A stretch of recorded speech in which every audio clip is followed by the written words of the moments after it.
Morning. Don't know where you are, but where I am, it's early. The world's still stretching. The coffee's hot, and the signals are already coming in. Let's take a look before the day starts making demands. This is Signal Check with Adrian Nor. It's Wednesday, late May, and the air is thick with that almost summer feeling, the kind of morning where you can hear the birds before the traffic. But the signals, they're already humming, some expected, some not. Let's sort through what matters before the rest of the world wakes up and makes noise. Microsoft just patched a SharePoint vulnerability that's about as serious as they come. CVE 22Z6455615. It's a remote code execution flaw. And the scary part? No specialized conditions needed. An attacker doesn't need to trick a user or gain elevated privileges first, they just exploit it. The updates rolled out across multiple SharePoint server versions, which tells you how widespread the exposure was. If your organization runs SharePoint, and let's be honest, a lot of them do, this is one of those patch now, ask questions later moments, because the alternative is someone walking right in through the front door. 7-Eleven got hit, and the fallout is bigger than you'd expect from a convenience store chain. The Shiny Hunters gang, you might remember them from previous breaches, broke into 7-Eleven systems back in April. They walked out with personal information on over 183,000 people, names, addresses, the usual data haul. The breach notifications are going out now. 2 months later, here's the thing that gets me. Shiny Hunters doesn't just breach and disappear, they extort, they weaponize the data. So this isn't just a your email might be compromised situation.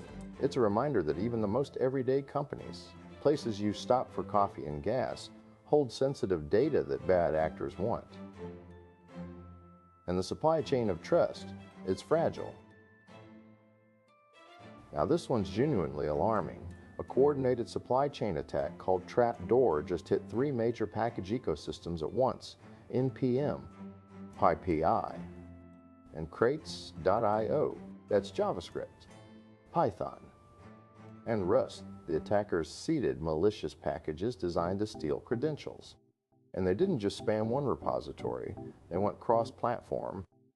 This is the nightmare scenario developers have been warning about for years. You pull in a dependency, maybe a dependency of a dependency, and buried inside is malware. It's already running on your machine before you realize what you installed. The attack surface here is enormous because modern software development is built on trust. We trust the packages, we trust the ecosystems, and when that trust gets exploited at scale, the ripple effects go everywhere.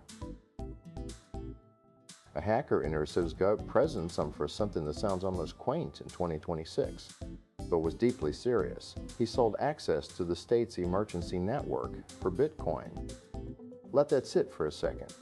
The emergency network, the infrastructure that coordinates response during crises, he hacked in and then monetized it, sold the keys. The sentencing details are still coming through.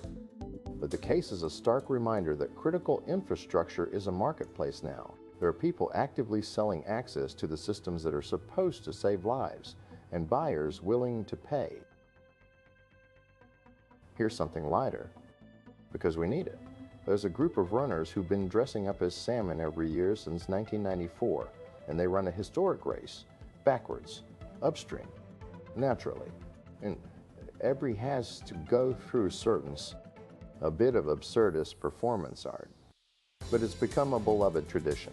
Full costumes, fins, the whole thing. They're out there running against the flow while everyone else charges forward. I love this. It's a reminder that not everything has to be optimized or serious. Sometimes you just put on a salmon suit and run the wrong way because it makes people smile. The world could use more of that energy. And finally, Google went all in on AI search at I/O 2026. They replaced the blue links with AI agents. The pitch was seamless, intelligent, transformative. The reaction, mass rejection. DuckDuckGo app installs spiked 30% almost immediately.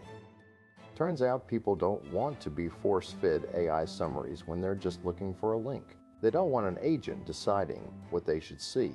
They want the web, the actual web. And when Google made that choice for them, they walked. This is a fascinating inflection point. The assumption was that users would embrace AI everything, but maybe, just maybe, people want tools that serve them, not tools that replace their ability to choose. DuckDuckGo isn't better because it's smarter. It's better because it gets out of the way. That's signal check for today.